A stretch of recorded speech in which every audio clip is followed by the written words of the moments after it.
இன்றைய இதமான காலை தென்றலில் அனைத்து அன்பு உள்ளங்களுக்கும் என் இனிய காலை வணக்கம். இன்று ஒரு குறள். வானின்று உலகம் வழங்கி வருதலால் தான் அமிழ்தும் என்றுணர்பாற்று.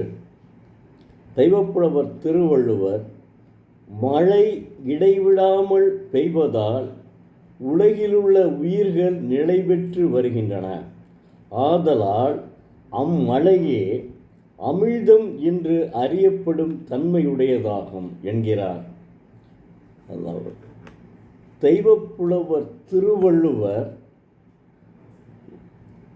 சொன்னபடி 50 ஆண்டுகளுக்கு முன்பு மழை இடைவிடாது பெய்து வருவது நிதர்சனம். இப்போது மழை தொடர்ந்து இடைவிடாது பெய்வதில்லை. அதாவது ஒரு வருஷம் மழை பெய்தால், பருவமழை பெய்தால் விவசாயிகள் மகிழ்ச்சியாக இருக்கின்றனர். ஒரு வருடம் மழை பருவமழை பொய்த்து விடுகிறது. அப்போது விவசாயிகள் துன்பக் கடலிலே மூழ்குகின்றனர். அதாவது இன்பமும் துன்பமும் மாறி மாறி வந்து கொண்டிருக்கிறது. இப்போது உள்ள நிலைமை மிக மிக மோசமாக கொண்டிருக்கிறது.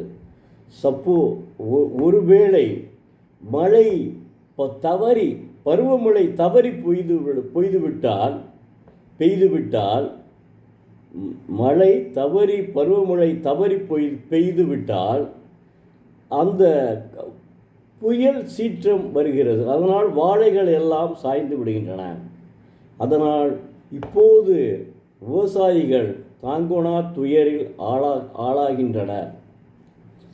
அது மட்டுமல்ல, கடல் மட்டம், அதாவது பனிப்பாறைகள் உருகி கடலிலே வந்து விழுவதால் கடல் மட்டம் பூமியை விட உயர வாய்ப்பு உள்ளதாக விஞ்ஞானிகள் எச்சரிக்கின்றனர். அதனால் பூமியை விட கடல் மட்டம் உயர்ந்தால் பூமி கடல் மட்டத்திற்கு வந்துவிடும், அந்த நிலை வரப்போகிறது என்று விஞ்ஞானிகள் எச்சரிக்கின்றனர்.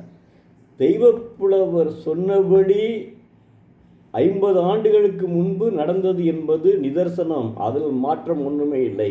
ஆனால் இப்போது காலநிலை பருவநிலை வேறுபடுவதால் வெப்பநிலையே இந்த ஆண்டு கூடியிருக்கிறது. அதனால் இன்னும் ஒன்று, மக்களும் தெய்வப்புலவர் சொன்னபடி வாழவில்லை. இப்போது செய்தித்தாளை எடுத்துக்கொண்டால் தினமும் ஒரு கொள்ளை நடந்து கொண்டே இருக்கின்றன.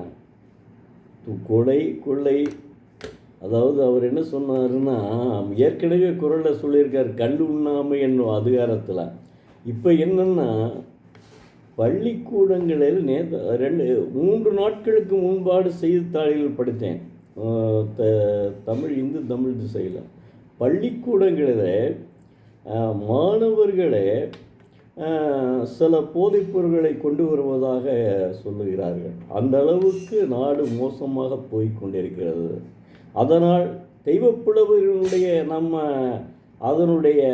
அவருடைய அறிவுரையை கேட்டு நடந்தால் நிச்சயமாக இப்படிலாம் இருக்காது. இறைவனுடைய அருளும் இதற்கு ஒரு காரணம். இறைவனுடைய நேரடி பார்வையும் ஒரு காரணம். நன்றி, வணக்கம். நாளை மீண்டும் பார்ப்போம்.